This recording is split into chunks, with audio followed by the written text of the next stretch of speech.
मजहर अब्बास साहब, चलें एक पर्सपेक्टिव के ऊपर हमने गौर कर लिया, मईशत के ऊपर। ये बताइए इंतखाबी इस्लाहात भी अभी तक क्यों नहीं हो पा रहे? वो तो म्यूचुअल एजेंडा था ना सबका।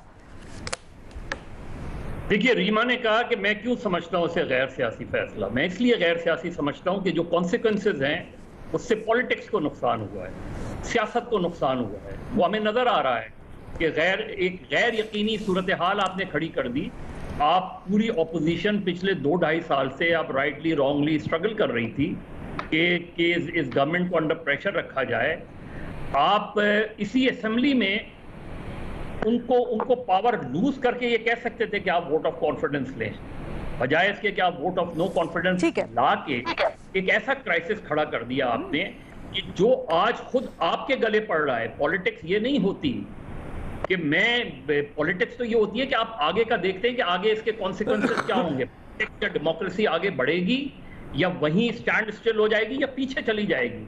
मुझे जाती तौर, हो सकता है मैं गलत हूं, लेकिन मुझे जाती तौर पे पॉलिटिक्स पीछे जाती नजर आ रही है, आगे जाती नजर नहीं आ रही। एक ऐसी अनार्किस्ट सिचुएशन क्रिएट हो गई है कि ना गवर्नमेंट से गवर्नमेंट चल पा रही है, ना ऑपोजिशन नजर आती है पार्लियामेंट के अंदर, और एक पार्टी जिसकी 150 के करीब नशिस्तें हैं, जिसकी आधी आज भी असेंबलियों में नशिस्तें मौजूद हैं, वो सड़कों पे नजर आती है। तो मेरे नुक्ते नजर से ये पॉलिटिकल डिसीजंस नहीं था। जब इस तरह के फैसले सियासी जमातें करती हैं, किसी और की लड़ाई को अपने जिम्मे ले लेती हैं, तो ये गैर सियासी है।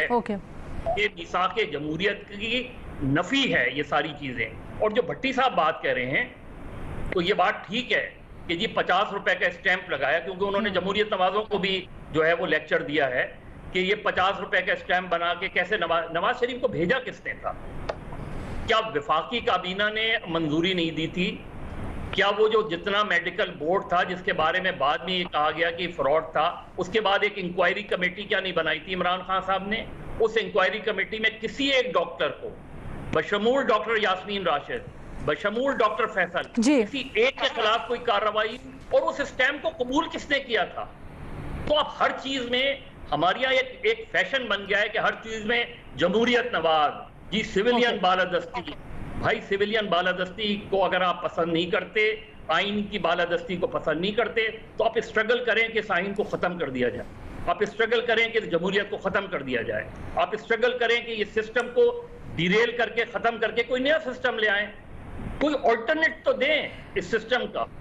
ऑल्टरनेट देते नहीं है। जो जब जी चाहता है आप हर चीज में है उठा के जमहूरियत नवाज को। लेकिन सर, हम यहाँ बैठ के तनकीद करते हैं हुकूमत की पॉलिसीज के ऊपर, खुलकर एट टाइम्स खुलकर चीज़ों के ऊपर। ये भी जमहूरियत का हुस्न ही है। तो इसी को आगे लेके चलते हैं, इसी स्पिरिट को आगे लेके चलते हैं। बस ये बता दीजिएगा मुख्तसरन कि पाकिस्तान डेमोक्रेटिक मूवमेंट, जो कि हटाने का मकसद ही उनका यही था कि इतने मसले मसाइल हो चुके हैं, इनसे हुकूमत मजीद इनको देना और तबाही करेगा।